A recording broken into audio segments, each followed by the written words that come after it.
दैनिक Chhattisgarh channel देखना शुरू कर चुके हैं आप और छत्तीसगढ़ प्रदेश की आज की तमाम सभी महत्वपूर्ण बड़ी खबरों की शुरुआत जय जोहार और नमस्कार के साथ। छत्तीसगढ़ में स्वाइन फ्लू की वजह से 2 महिलाओं के मौत का मामला सामने आ रहा है, जहां कोरिया और जांजगीर चांपा की ये दोनों महिलाएं रहने वाली थी। छत्तीसगढ़ में एक बार फिर से स्वाइन फ्लू यानी H1N1 वायरस ने दस्तक दे दी है, जहाँ प्रदेश में बीते दिन 2 महिलाओं की मौत का मामला सामने आ रहा है। तो इसमें एक महिला कोरिया तो वहीं दूसरी महिला जांजगीर चांपा जिले की रहने वाली है। जानकारी के मुताबिक कोरिया के पंडोपारा निवासी कॉलोनी कर्मी की 51 वर्षीय पत्नी को सर्दी खांसी के साथ तेज बुखार आने पर वायरल फीवर का इलाज किया जा रहा था, जहां ज्यादा कफ बनने और कमजोरी के कारण महिला को जिला अस्पताल लाया गया था। जिला अस्पताल में सुधार होते नहीं देख डॉक्टरों ने बिलासपुर रेफर किया, जिसके बाद उसे 4 अगस्त को अपोलो हॉस्पिटल में भर्ती कराया गया, जहां महिला ने स्वाइन फ्लू के लक्षण को देखते हुए इसकी जांच कराई तो पुष्टि भी हो गई और इसके बाद उपचार नए सिरे से शुरू हुआ, लेकिन उसकी जान नहीं बचाई जा सकी। तो वहीं कोरिया जिले की अगर हम बात करें तो CMHO डॉक्टर RS सेंगर के मुताबिक महिला वेंटिलेटर पर ऑक्सीजन सपोर्ट पर थी। उसकी ट्रैवल हिस्ट्री की जानकारी फिलहाल ली जा रही है। स्वाइन फ्लू संक्रामक है और इसके कारण संपर्क में आने वालों की भी जांच अब की जानी है। छत्तीसगढ़ में एक साथ 2 चुनाव संपन्न कराए जा सकते हैं, क्योंकि पंचायत और निकाय चुनावों के लिए कमेटी के गठन के प्रस्ताव को यहां पर मुहर लगाई जा सकती है। दरअसल छत्तीसगढ़ में पंचायत चुनाव और नगरीय निकाय चुनाव एक साथ कराए जा सकते हैं। सरकार की ओर से मंत्री अरुण साहब ने कहा है कि एक समिति बनाई गई है। ये समिति सभी पक्षों पर स्टडी करेगी और इसके बाद मिलने वाली रिपोर्ट के आधार पर सरकार दोनों चुनाव एक साथ कराने पर फैसला ले सकती है। बीते दिन नगरीय प्रशासन मंत्री अरुण साहब ने मीडिया से कहा कि 1 नेशन 1 इलेक्शन की चर्चा हो रही है। छत्तीसगढ़ सरकार भी इसी दिशा में सोच रही है। समिति इस बात पर न केवल लोगों की राय लेगी, बल्कि कानूनी जो भी प्राविधान है उसे भी समझने वाली है। दरअसल साहब ने कहा कि दोनों तरह के निकाय चुनाव के लिए संचालन के लिए अलग अलग नियम बने हुए हैं। हम उन सब पर विचार करके एक संभावनाएं कैसे बन सकती है इस पर विचार करेंगे। कांग्रेस सरकार ने महापौर के डायरेक्ट इलेक्शन के नियम को बदल दिया था। तय हुआ था कि पार्षद ही महापौर का चुनाव करेंगे, जबकि इसके पहले आम लोग महापौर पद के लिए भी वोटिंग करते थे। और अब भाजपा की सरकार पुराने नियम को वापस ला सकती है। इसे लेकर भी काम जारी है। मंत्री अरुण साहब ने कहा कि जरूरत पड़ी तो ऐसा किया जा सकता है। युवाओं के भविष्य के साथ छत्तीसगढ़ की सरकार कैसे खिलवाड़ करती है, इसका अंदाजा आप बीते कुछ सालों से लगा सकते हैं, क्योंकि लगातार हो रही भर्ती परीक्षाओं में देरी की एक बड़ी वजह ये भी नजर आती है। अब उच्च शिक्षा विभाग में फॉर्म भरे 10 माह बीत चुके हैं। परीक्षा की तिथि की घोषणा सरकार अब तक नहीं कर पाई है। 7 लाख आवेदकों को इसके लिए इंतजार अभी भी बाकी है। दरअसल उच्च शिक्षा विभाग की ओर से प्रयोगशाला परिचारक समेत ग्रेड 4 के अन्य पदों के लिए 10 माह पहले आवेदन मंगाए गए थे, लेकिन भर्ती परीक्षाओं की तारीखों की घोषणा अब तक नहीं हो पाई है। 880 पदों के लिए भर्ती के लिए प्रदेश के 7 लाख से ज्यादा युवाओं ने अपना आवेदन दिया हुआ है। जानकारों का कहना है कि उच्च शिक्षा विभाग की ओर से इस भर्ती के लिए पिछले साल अक्टूबर में आवेदन मंगाए गए थे। तब विभाग को ये उम्मीद नहीं थी कि इतनी संख्या में फॉर्म्स आ जाएंगे। ज्यादा आवेदन होने के कारण इस भर्ती के लिए परीक्षा आयोजित करने का प्रस्ताव व्यापमं को भेजा गया। संभावना थी कि व्यापमं की ओर से भर्ती परीक्षा की तारीखों की घोषणा जल्द हो जाएगी, लेकिन अब तक भर्ती परीक्षाओं का शेड्यूल जारी नहीं किया गया है। व्यापमं ने इस परीक्षा से संबंधित कुछ जानकारी उच्च शिक्षा विभाग से मांगी थी, लेकिन यहां से ये जानकारी नहीं मिली है। इसीलिए परीक्षा में अभी भी और देरी होने की संभावना स्वाभाविक है। इस भर्ती को लेकर उच्च शिक्षा विभाग ने कुछ महीने पहले ही एक निर्देश जारी किया था, जिसमें कहा गया था कि आवेदकों को अपना आवेदन पत्र क्रमांक व्यापमं की वेबसाइट पर प्रमाणित करना होगा। जो आवेदक निर्धारित समय सीमा में फॉर्म को सत्यापित नहीं करते हैं तो उनका फॉर्म निरस्त हो जाएगा। इसी तरह आवेदन में किसी भी तरह का संशोधन नहीं होगा। आवेदन को प्रमाणित करने की तारीख और संबंधित निर्देश आचार संहिता समाप्त होने के बाद उच्च शिक्षा विभाग और व्यापमं की वेबसाइट पर जारी कर दी जाएगी। आचार संहिता समाप्त हुए 2 महीने से ज्यादा का समय बीत चुका है, लेकिन उच्च शिक्षा विभाग को कोई नया दिशा निर्देश जारी नहीं हुआ है। प्रयोगशाला परिचारक की परीक्षा 100 अंकों की होने वाली है। कोरबा में मूसलाधार बारिश की वजह से बारिश का पानी घरों में जा घुसा। SCCL गेवरा खदान में मिट्टी में मशीनें दब गई, तो वहीं दादर की सड़क टूटकर पानी में डूब गई है। छत्तीसगढ़ के कोरबा में मूसलाधार बारिश की वजह से SCCL के गेवरा खदान में बाढ़ की स्थिति निर्मित हो गई है। खदान में खड़ी कई मशीनें पथरीली मिट्टी के बहाव में दब गई हैं। KJSL के कंपनी के यार्ड समेत क्षेत्र में तबाही का मंजर इन दिनों देखने को मिल रहा है। इसके अलावा नदी और नाले तो उफान पर है ही। बीती रात से हो रही भारी बारिश से दादर नाला के साथ ही आसपास का इलाका पूरी तरह जलमग्न हो गया है। दादर सड़क पानी में डूब चुकी है, तो यहीं इससे मार्ग के दोनों तरफ आवाजाही बंद हो गया है। परशुराम नगर के कई घरों में जो है वार्ड में जो है पानी घुस गया है, तो वहीं अपने ही घरों में लोग कैद होने को मजबूर है। सड़क कटने की वजह से लोग यहां पर परेशान हो गए हैं। साथ ही अगर हम बात करें तेज बारिश के कारण वॉल के बगल से पानी के तेज बहाव में सड़क जो है लगातार कटती चली गई। कोरबा के मूसलाधार बारिश की वजह से SCCL के केवरा खदान में भी यहां पर तस्वीरें आप लाइव देख सकते हैं। सड़कें बदहाल हो चुकी है, लेकिन सरकार इनको रिपेयरिंग करने के नाम पर सिर्फ खाना पूर्ति कर रही है। तकरीबन 64 करोड़ रुपए खर्च हो चुके हैं इसके सुधार के लिए, लेकिन आधा मानसून भी ये सड़क नहीं झेल पाया है। मानसून सीजन अभी आधा ही गुजरा है।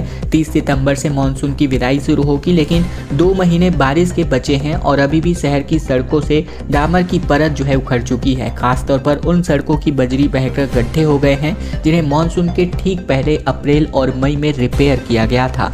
पड़ताल के दौरान बात करें तो तकरीबन 25 वार्डों की 50 से ज़्यादा सड़कों के डामरीकरण पर तकरीबन 64 करोड़ रुपए सरकार ने खर्च किए, और ये तो सिर्फ रायपुर जिले की ही बात है। वहीं अगर बात करें पूरे प्रदेश की तो आप अंदाजा और लगा सकते हैं। इसके बावजूद ऐसी सड़क बनी है जो 1 माह की बारिश में ही उखड़ गई है। PWD और नगर निगम ने 1 साल पहले सड़कों की मरम्मत का प्लान बनाया था। अक्टूबर और नवंबर में कुछ सड़कों का डामरीकरण शुरू किया गया। उसके बाद पूरा अमला विधानसभा चुनाव में बिजी हो गया। इसके बाद तक गर्मी के पीक सीजन में और मानसून आने के 1 से 1.5 माह पहले ही कहीं मरम्मत की गई तो कहीं डामरीकरण। वहीं अभी से कुछ सड़कों पर कुछ बुरी तरह टूटी है कि कुछ मरम्मत होने पर हादसों का खतरा बना रहेगा। सड़कों के साथ साथ मोवा ओवरब्रिज, एक्सप्रेसवे स्थित देवेंद्र ओवरब्रिज की बजरी पूरी तरह उखड़ चुकी है। PWD ने दोबारा मरम्मत के लिए टेंडर जारी करने शासन से अनुमति भी मांगी है। सरकार के 4 बड़े प्रोजेक्ट्स अभी अधूरे हैं, लेट चल रहे हैं। 1.5 साल में युवाओं को लिए कारोबार के लिए जमीन की गारमेंट फैक्ट्री नहीं खुली, यात्रियों को गेस्ट हाउस नहीं मिला। इस तरह के तमाम प्रोजेक्ट्स हैं जो अभी भी अधूरे चल रहे हैं। शहर के युवाओं, महिलाओं और यात्रियों साथ ही युवतियों को फायदा पहुंचाने वाले तकरीबन आधा दर्जन सरकारी प्रोजेक्ट्स ऐसे हैं जो 1.5 साल से अभी तक पूरे नहीं हो पाए हैं, और इसको जो है 1 साल में पूरा करने का वादा भी किया गया था। दावा के साथ कलेक्टर और निगम कमिश्नर कई बार इस प्रोजेक्ट का निरीक्षण भी कर चुके हैं। काम अधूरा देखकर अफसरों को इसकी चेतावनी जारी कर दी जाती है, साथ ही अगली डेडलाइन दे दी जाती है। किसी भी सख्ती का असर अफसरों पर नहीं हो रहा है। इस वजह से अभी भी ये तय नहीं हो पाया है कि लोगों को ये सुविधाएं देने वाले प्रोजेक्ट्स कब तक शुरू होंगे। हालांकि जब इन प्रोजेक्ट की घोषणा की गई थी तब दावा किया गया था कि इन्हें साल भर के भीतर ही पूरा कर लिया जाएगा।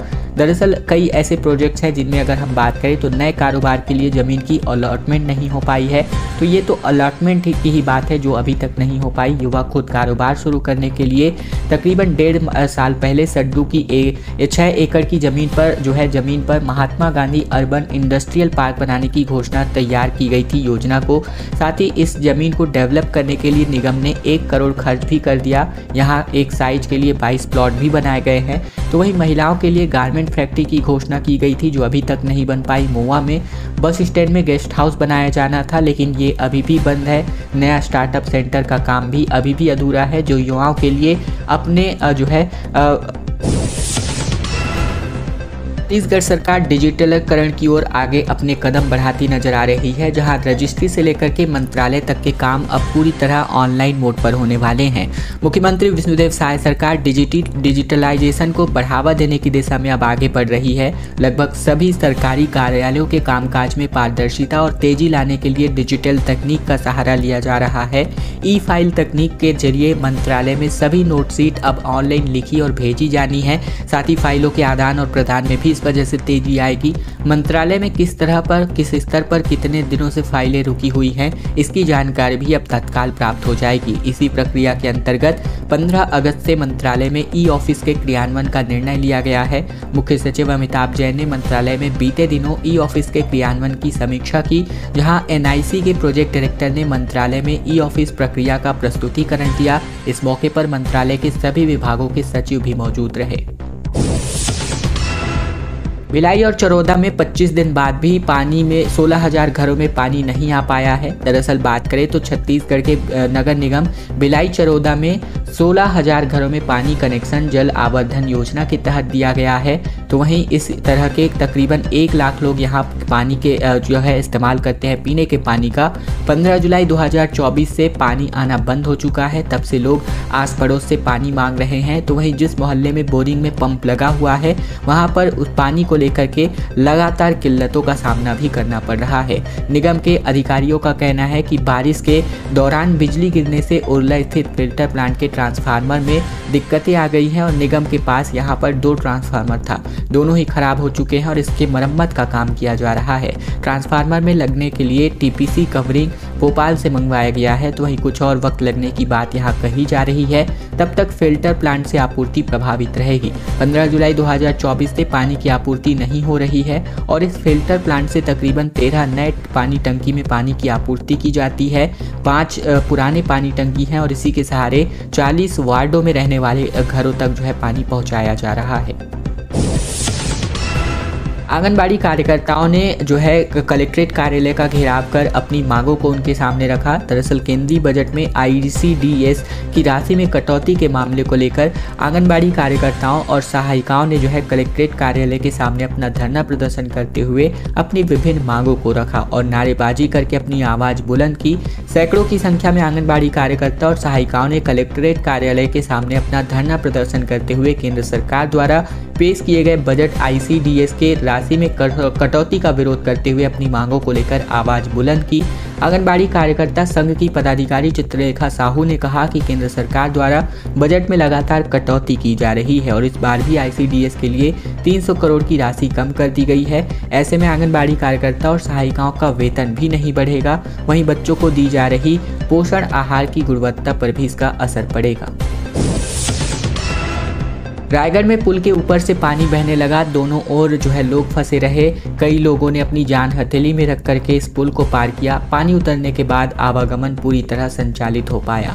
छत्तीसगढ़ के रायगढ़ जिले के धर्मजयगढ़ ब्लॉक में रात भर हुई बारिश की वजह से पेलमा और घोघरा बीच के नाले को रपटा पुल जो है ऊपर से पानी बहने लगा, जहां ऐसे में पुल के दोनों ओर जो है ग्रामीण फंस गए और पानी के उतरने का इंतजार करने लगे। बताया जा रहा है कि हर दिन ग्रामीण इस रपटा पुल से आसपास के ग्रामीण क्षेत्रों में आना जाना करते हैं और यही रास्ता धर्मजयगढ़ से कापू मुख्य मार्ग पर है। और ऐसे में जब इस रपटा पुल के ऊपर पानी बहने लगता है तो क्षेत्र के लोगों की परेशानियां बढ़ जाती हैं। क्षेत्र के लोगों के मुताबिक ये रपटा पुल कई गांवों को जोड़ता है और इस क्षेत्र का यह मुख्य मार्ग भी है। जब इस रपटा पुल के ऊपर से पानी बहने लगता है तो इसे पेलमा, घोघरा, ईचपारा, कंचीरा, कुमा के साथ ही कई गांव के लोग यहां पर प्रभावित हो जाते हैं।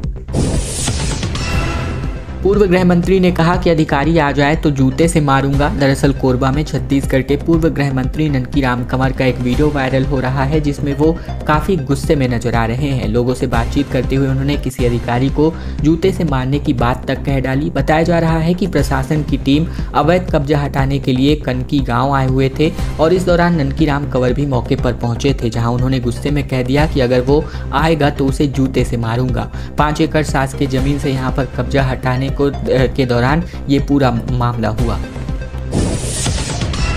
नकली होलोग्राम केस में यूपी एसटीएफ की कार्यवाही पर रोक लगा दी गई है। सुप्रीम कोर्ट ने नोएडा में केस दर्ज करने पर स्टे लगा दिया है। दरअसल नकली होलोग्राम के केस में यूपी एसटीएफ की कार्यवाही पर सुप्रीम कोर्ट ने अपनी रोक लगा दी है। आरोपी विधु गुप्ता की याचिका पर कोर्ट ने फैसला सुनाया है। नकली होलोग्राम केस में छत्तीसगढ़ के शराब घोटाले से ये जुड़ा हुआ है, जिसमें विधु गुप्ता जो होलोग्राम बनाने वाली प्रिज्म कंपनी का मालिक है, उसे गिरफ्तार किया गया था। दरअसल छत्तीसगढ़ शराब घोटाला मामले में ईडी ने नोएडा के कासना में एफआईआर दर्ज करवाई थी, जिसकी जांच यूपी एसटीएफ की टीम कर रही है। इस पर एफआईआर के आधार पर ही यूपी एसटीएफ ने अनवर ढैबर और अरुणपति त्रिपाठी को गिरफ्तार किया था। तो वहीं मेरठ अदालत ने अनिल टुटेजा की ओर से पेश आवेदन को स्वीकार करते हुए अनिल टुटेजा को छत्तीसगढ़ वापस भेजने की अनुमति दी है। मेरठ अदालत की ओर से कहा गया है कि इस कोर्ट में तय तारीखों पर अभियुक्त को उपस्थित करने की शर्त पर दूसरे कोर्ट में हाजिर होने की अनुमति दी जाती है और अब टुटेजा को रायपुर कोर्ट लाया जा सकता है। मनेंद्रगढ़ चिमिरी भरतपुर के स्कूल में घुसा हुआ भालू जिसको कुत्तों ने खदेड़ करके भगाया। दरअसल छत्तीसगढ़ के मनेंद्रगढ़ चिमिरी भरतपुर जिले के वन परिक्षेत्र जनकपुर में भालू का आतंक बढ़ता जा रहा है, जहां बीते दिन एक भालू स्कूल में घुस गया जिससे बस्ती के लोगों में हड़कंप मच गया। वहीं स्कूल में मौजूद 2 कुत्ते भालू से भिड़ गए और लड़ते रहे। इस दौरान कुत्तों ने भालू को स्कूल से खदेड़ दिया। गनीमत रही कि विश्व आदिवासी दिवस की वजह से स्कूल में छुट्टी थी, वरना अचानक भालू के स्कूल में पहुंचने की वजह से एक बड़ी घटना भी हो सकती थी। इस पूरी घटना का वीडियो भी ग्रामीणों ने अपने मोबाइल कैमरे में कैद कर लिया है, जिसका वीडियो सोशल मीडिया पर खूब वायरल भी हो रहा है। महिला जो है नाले में बह गई, जहां पांगन नदी में ये जो है समाकर लापता हो गई। छत्तीसगढ़ के बलरामपुर जिले में हो रही मूसलाधार बारिश के बीच बीती दोपहर को एक महिला नाले को पार करने के दौरान बह गई। जब तक वह संभल पाती, बहते हुए पानी में उफनती नदी पांगन में जो है ये समा गई। जहां ये हादसा हुआ वहां नाला 50 मीटर की दूरी पर पांगन नदी से मिलता है। बलरामपुर एसपी राजेश अग्रवाल ने एसडीआरएफ की टीम को महिला की खोजबीन करने के निर्देश जारी किए हैं। साथ ही देर शाम तक महिला का पता नहीं चल सका है। इधर विजयनगर में नाला पार करने के दौरान 2 युवक बहने लगे, जिसे रस्सी के सहारे लोगों ने निकाल कर बचाया और साथ ही उसकी बाइक को भी बात करें साथ गई महिलाओं ने ग्रामीणों को रजवंती पंडों के बहने की सूचना भी दी। साथ ही बात करें तो रामानुजगंज को ग्राम विजयनगर में बाइक सवार 2 युवक जो है नाले को पार करने के दौरान बहने लगे, जहां बिहार के बक्सर जिले के कांत पंडित और राजू पंडित बाइक से गांव के बीच बस्ती में पौधा पहुंचाने जा रहे थे, जो सुबह 11 बजे तकरीबन करीब नाला पार कर रहे थे, जहां उनके बाइक का एक चक्का पत्थर में फंस गया और जिसकी वजह से ये हादसा हुआ।